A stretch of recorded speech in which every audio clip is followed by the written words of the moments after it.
Well, what they do is essentially what a pilot would do before he flies an airplane. If the astronauts could do this, they probably would, but they do a pre-flight walk down when you fly an airplane. All right? That's what the final inspection team does. It goes up, looks the launch vehicle over, and looks the launch pad over to make sure that we're ready to launch. Now, when you said look it over, we start at the 255-foot level, right? Start at the 255-foot level, look directly across towards the LOX tank. You can see the GOX vent hood. From there, you can see the left side of the LOX tank. You can see the GOX vent seals where the GOX vents out of the LOX tank. Then you'd move down and gradually work your way down the vehicle.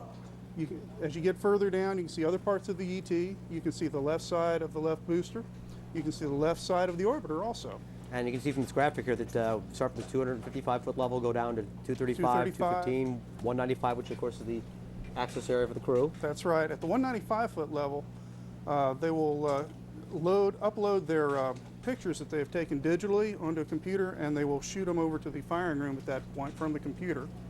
That way the people in the firing room can get a good look at what the ICE team has been seeing, and they may ask the ICE team to take a closer look at that point at any areas of concern that they may have seen in the firing room. Now, silly as it might sound, that's actually a fairly new technological breakthrough for us here at NASA. Just last fall, as a matter of fact, being able to digitally transmit the pictures from the pad instead of having the team physically bring them back. And we're actually seeing the final inspection team doing its walk down now. Where they're on the MLP 0 level right now, and it looks like they're looking at the right side of, yes, they're looking at the right side of the vehicle.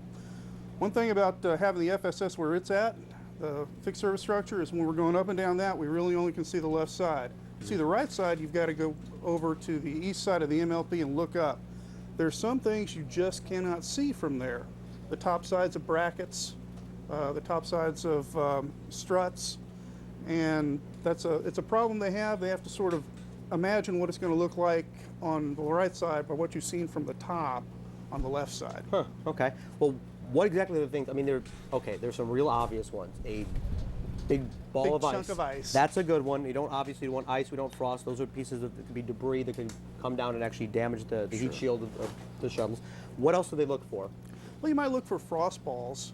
Frost is really not a problem for us because when the engines light up, it usually turns to dust. It melts away. Okay. It melts away real quick, sort of like a snowball in Utah, if you will. You also might look for cracks in the foam. In fact, they were looking at one earlier today. It's on top of the -Y Longeron, I believe. It doesn't appear to be a problem. There's. Where exactly is that located on the tank? That's near the. Okay, if you look at the external tank, at the bottom of it, it's got sort of a hemispherical bottom. Mm-hmm. All right. And then if you cut that hemisphere off, that's right around station 2058 on the tank. That bracket is right along that 2058 area. So the reason it's not much of a concern is because it's not. It's so far out. So far, exactly. So far back, if something didn't form in there, any ice, it wouldn't. It wouldn't be a problem. Exactly. So I just want to. If this first I heard of it, just want to make sure that everyone else knew that that's why they looked at it. And so, what other things do they look at besides? Well, one of the things they have to do out there is more operational than it is inspection. There is a hazardous gas hydrogen sniffer tube that actually there are two tubes. They snake up next to the hydrogen umbilical, and it's attached with Velcro, and they need to pull that down. There's I believe 4 Velcro straps. They pull them one at a time so that when it swings off, it doesn't hit the SRB or the external tank. Okay. What type of equipment do they bring with them besides obviously a laptop to transmit the pictures back and cameras? Mm-hmm. They have digital cameras, and they have telescopes and lenses to go with those cameras. You really want something like a telescope because when you're on the right side like they are right now, you've got to look a long way up. Right. Okay. So to get real good detail, you want that telescope. They have a high-definition infrared imaging radiometer also. That's spell it out for me. What is that? Okay, that is for looking at hot and cold, basically. And obviously, hot spots or cold spots denote some sort of problem. Maybe something going on. If you see a very cold spot on the ET, that may well be an issue. Maybe that's a place on the foam where the foam's a little thin, or maybe there's a void underneath the foam that would allow the cold to escape to the outside. And therefore pop the potentially pop the foam off and be. That could potentially be an issue. Uh, and then what would be a hotspot? Something that's. Hot spots would be really rare, but there's some heated purges that you might be able to see on the outside. If it was if the heated purge was leaking out, then you'd see a hot spot. So okay, they're down at the mobile launcher platform 0 level. That's a pretty good sign that they're close to being finished. They're close to being done. They'll finish up there. They'll make a final, when they get back over to the FSS, they'll hook into the OIS system and call back to ask if there's anything else that needs to be looked at, and then they'll probably depart the pad at that point. I'm going to test your NASA acronym knowledge. The 2 acronyms you use, what were they? I don't know, to be perfectly honest. Excellent. When they get back to the fixed service structure, Yes. they'll transmit.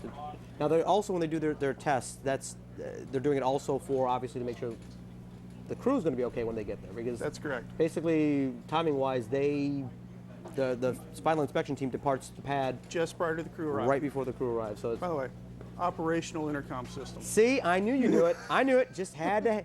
That's actually one of the things here at NASA. We use acronyms for so many things. It's like, I know what it stands for, what it means, and it does, but not necessarily what the acronym stands. That's correct. I can see it, I can use it. I may not know what the acronym means. Well, try it for public affairs side. Well, we never know what the acronym means.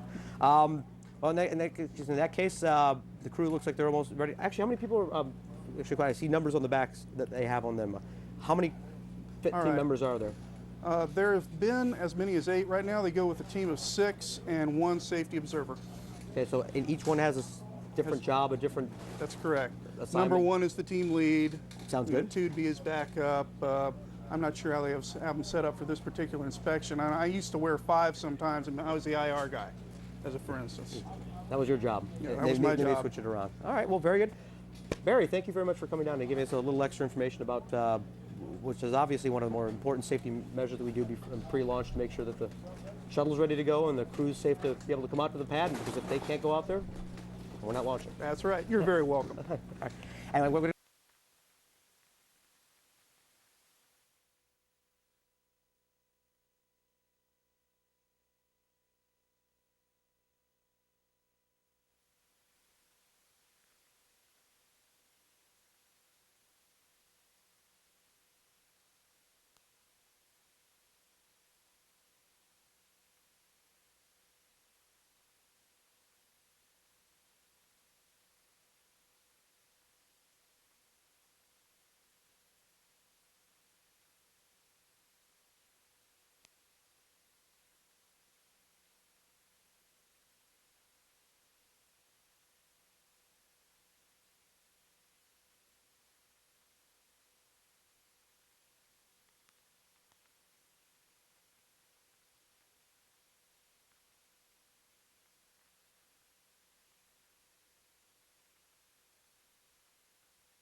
This is shuttle launch control at T-minus 3 hours in holding. We have approximately 35 minutes left in this built-in hold.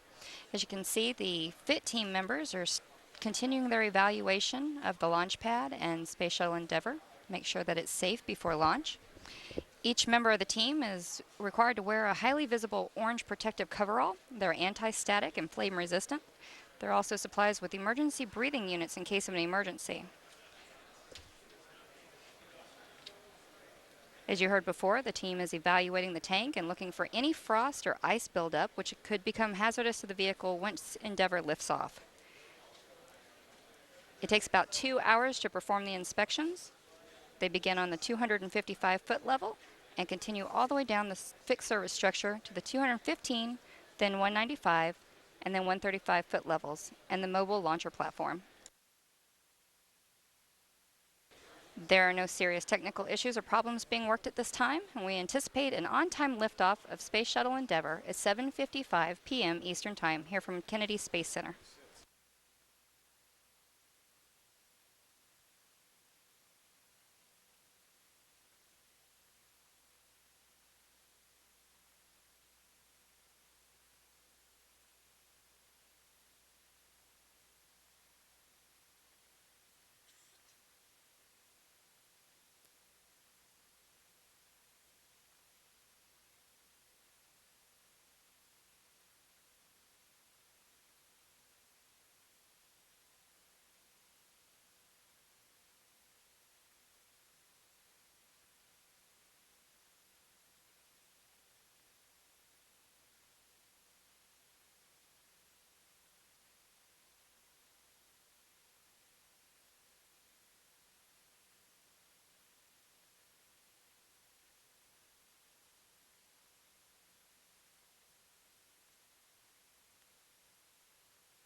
As the final inspection team continues its evaluation of the pad and Space Shuttle Endeavour, we're awaiting live television of the astronauts in the operations and checkout building here at Kennedy Space Center, where they'll suit up in their orange launch and entry suits. The suits, which are officially known as Assured Crew Escape System suits, or ACEs, are affectionately known as pumpkin suits for their orange color. A certified suit technician from Houston's Flight Crew Equipment is assigned to each of the astronauts from the beginning of the training flow. The suit techs suit up his or her astronaut for all activities up to and including launch day. Commander Chris Ferguson and pilot Eric Bowe have received their weather briefing. Launch